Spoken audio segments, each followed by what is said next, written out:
My name is Stafford Ordahl. I'm from Morris, New York. I was just wondering if the surprise could be coming from Disney, because it seems to me they've been coasting up until very recently on the efforts of a person that's no longer with the company, Katzenberg, who is one of those rare geniuses like Spielberg that has his finger on the pulse of the American people, and that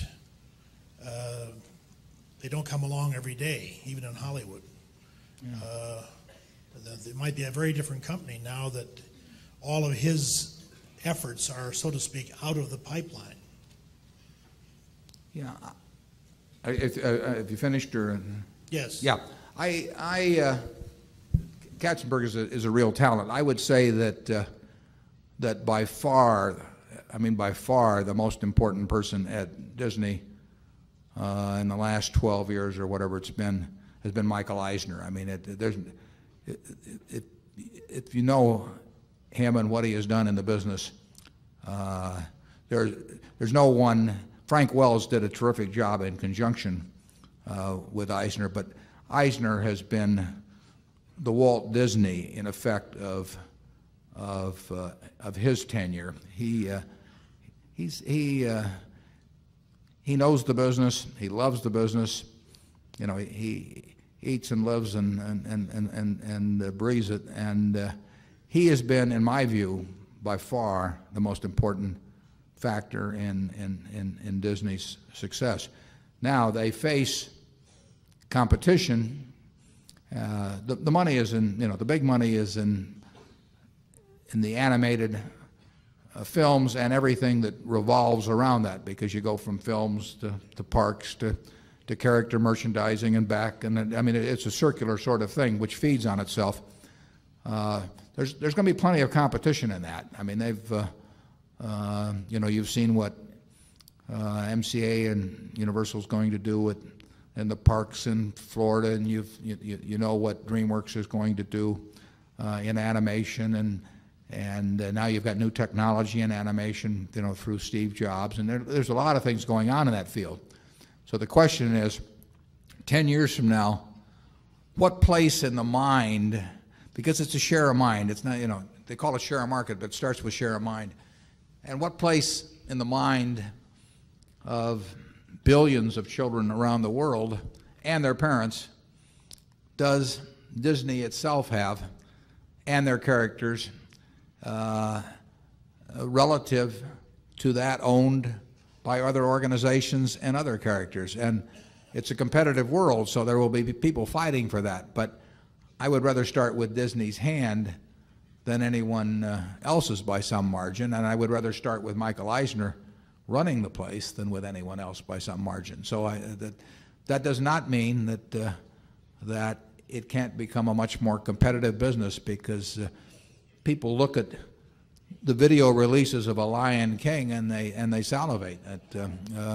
You sell 30 million copies of something at whatever it may be, $16 or $17, and you can figure out the manufacturing costs, and it gets your attention, and it gets your competitors' attention. But going back, if I thought the children of the world were going to want to be entertained 10 or 20 years from now, and I had my choice of betting on who is going to have a special place, if anyone has a special place in the minds of those kids and their parents, I think I would probably rather bet on Disney, and I would feel particularly good about betting on him if I had the guy who has done what Eisner has done over those years presiding in the future. Charlie? Well, I think it helps to do the simple arithmetic. Suppose you have 1 billion children of low middle income 20 years from now, and suppose you could make $10 per year per child after taxes from your position. It gets into very large numbers, and I don't know about your children and grandchildren, but mine want to see Disney. And they want to see it over and over and over again. They don't want to see Katzenberg. Well, I mean, in terms of the trade name. it's a pretty good trade name. I mean, when you think about names around the world, it's interesting that there's very hard to beat the name Coca-Cola, but Disney's got it's a very, very big name. And Charlie's point that they want to see him over and over again, and it's kind of nice to be able to recycle Snow White every 7 or 8 years. You hit a different crowd, and it's kind of like having an oil field, where you pump out all the oil and sell it, and then it all seeps back in over 7 or 8 years. Zone 5.